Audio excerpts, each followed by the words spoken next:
Game number 3. This is the last and deciding map in the best of 3 between our Protoss and Zerg. Starting to the bottom right is the Zerg player for the Startail team. His ID is Startail, Curious. Nice strategy on the second map. Went for the double gas straight away, tagged and started with the forward Nidus. And Rain did not see the second Nidus network in his main base, therefore completely at a loss when those Hydralisks entered his base. Starting to the top left now, the player for SK Telecom. It's the Protoss called SK Telecom T1, Rain. Great StarCraft 1 team and looking very strong in StarCraft 2. High ambitions as well. And Curious Man, I think he may still be in this. Obviously, like we talked about, he's really wanted to show different builds because he feels a little bit predictable right now. But you know, he's got game number 3 here. Anything he wants to do, he can do, and he will do. And what exactly are we going to see on Shakura's Plateau? It's a map where the Forge First Expand originally developed. This is the map where Protoss players first started to use it. They really wanted to pull it off. And look at this, Curious with a hatch first. Yeah, and he sneaked that drone right around the probe. That was so well done. Because if the probe sees that, he just follows the drone and denies it, and then Curious gets behind. But he sneaked the drone around. That's awesome. And what is Rain going to do? Will he start with the Nexus first, or will he start with the Forge? The Forge would enable him to maybe get up a few cannons, but it looks like he's really trying to set up his Nexus first, and here we go. So there's just no danger to Curious expansion at this point in time. You're right. And, you know, Rain saw the fast hatchery, he saw the late pool, so he knows what's going on. So this is a good build for both players, but arguably Curious getting a little bit of the better end because Zerg players are usually not allowed to get away with this, and now he's got it. Exactly. Especially with how little space is actually left behind the mineral patches. This is the map where you usually don't go for the strategy because you're always afraid of being blocked with pylons, and then as soon as the cannon is ready, you're in dire straits. But here we have both of them starting with a more economy-oriented build. And of course the third base for Curious is coming up in just a few seconds. There it is, hatch number 2, very early at 3:40 actually. Yeah, he even cut drones a little bit to get that out, which is pretty awesome to see. Now he starts the Queen. Timings here really crisp for Curious. This is something that Rain is definitely going to want to see. I don't believe he's seen it yet. Yeah, he's going over there now.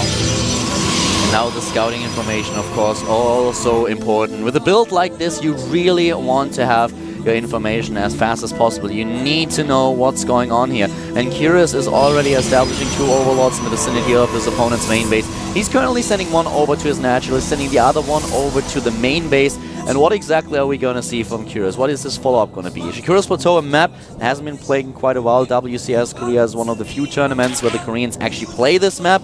And this just makes for very different and great strategies. Yeah, the third base is tough for a Zerg, but easy for a Protoss on this map. That's something that I don't think anyone could even argue against, because the way that the choke point works at the third, the Protoss will take close to his main, and how that works against a Zerg player, so it's tough for a Zerg to take that base, for example. I'm actually a little bit surprised that we didn't see Curious scout a little bit more heavily at the third base, because we quite often see cannons placed on the high ground to take down the third. This is one of the strategies that especially European players would do. So I'm a little bit surprised that Rain didn't even consider doing it, and that at the same time Curious did not send over a few units and scout at the high plateau. Yeah, and Rain actually trying to get up that ramp to see if there's any fourth base perhaps hidden, but he does not get away with it. Now, there's the Stargate. Stargate has been placed in the main base, and this is the tech choice of Rain. And this is going to be great at these positions, the best position possible for Stargate. That's why you placed it in his main, because he's going to be able to get to that third so much faster. One of the things why you would go for a Stargate build on this map is that the third base is so far away from the natural. Therefore, it's really hard for a Zerg player to use those extra queens in order to defend against the air units. You need to connect these bases with creep, and this is exactly what Curious is currently trying to do. So this is definitely a little bit tough for him. The position for the Stargate actually something that Curious could scout, and now the Overlord is moving in, and we'll see it immediately. He's got to change his path just slightly. Oh, just barely sees it as it finishes here.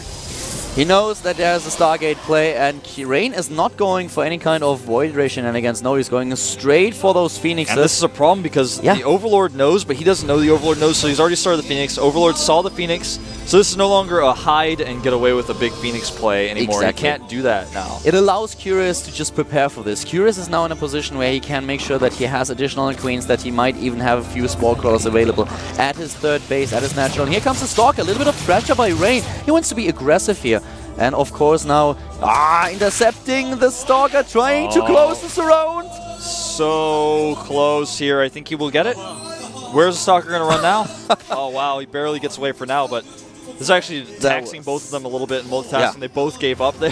That was really, really close. Yeah. That was way too close for comfort at this point. 3 extra gates coming down now, and so we are going to have a Phoenix play here with the extra pressure coming in. Rain not trying to take a fast third with this, which Phoenixes are not extremely useful at holding a third base, especially not on this map. Rain is also going for the Twilight Council right now, and we have the Phoenixes roaming the map, just scouting for additional Overlords, and one of them immediately dies, so he's taking down his opponent's supply, trying to supply block him just to throw off his build. Yeah. And I want to mention there's 2 Spore Crawlers at the third base, so it's not going to be as vulnerable as it could be. 6 more gates going down for Rain, though. This is starting to really look like he wants to commit to a heavy 2-base attack. Yeah, he's gearing up, and he's gearing up heavily. Now the Twilight Council is done. Blink being started immediately. And Curious Watch gonna do. Still spreading creep. So important, but the Overlord's out of position. This could be atrocious for him. He's losing way too many already. Nice. Yeah, that's really important. Making sure to hit those. You know, committing that energy is actually well worth it, but the problem is you can't transfuse drones that are dying to Phoenixes, so he doesn't get to save those. Blink is on the way. He's going to start +2 as soon as +1 finishes. And he is going to hit a really heavy 2-base timing, but Curious sees everything. Curious with the Overseer. Wow, that is really, really important for him right now. Infestation Pit goes down. Blink halfway done. Curious right now, the Harvest account is at 68 to 51, and of course Rain cuts the probe production. Yep. 3 more sentries coming out, and you're right, man. Probe production being cut is the final. It's the final stone here. It's like, okay, we built the tower of the 2-base timing attack. Let's hope it doesn't topple here. He's already really starting to hurt the economy of Curious. All these Phoenixes can really do at this point. Since he didn't really kill Queens, Curious's production is not going to be limited at all to hold this. Resources lost crazy. 1,150 for Curious, and only 1 probe killed by Curious so far. So Rain doing a lot of damage here. Now moving out the army supply in his favor slightly with 44 to 34. Curious needs units, and he's building them as we speak.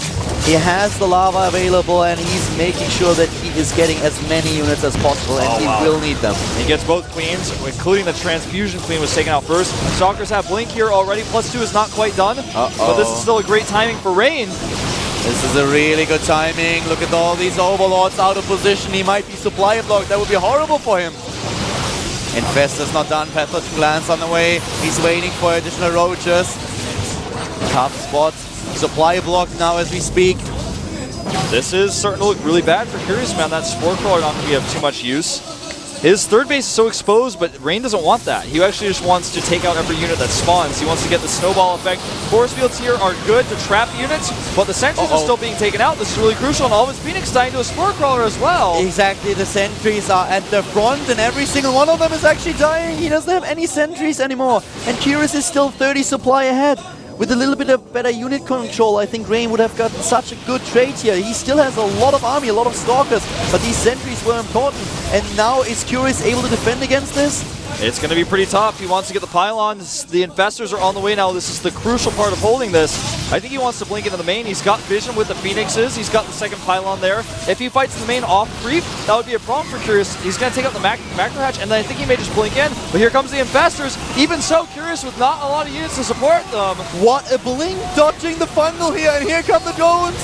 Curious moving in. Well. Infestors with a disadvantage of fungals, and here comes the move in, taking them down one by one. The stock account still at 19, and the army supply in favor of Curious, but only by such a small margin. Yeah, the 22 Lings coming out are going to be his last stand here. More Stalkers coming in. I think Rain has done it. I think he's going to knock Curious out here. He bungles, but where is the support? It's not out yet. The 14 Lings on the way are just not quite here. The blink on the high ground, the Infestors dead, focused down by Rain. The SK Telecom player looking so strong. Curious desperate to trying something to come back into this game, but it looks like Rain is going to seal the deal and advance in the loser bracket. GG!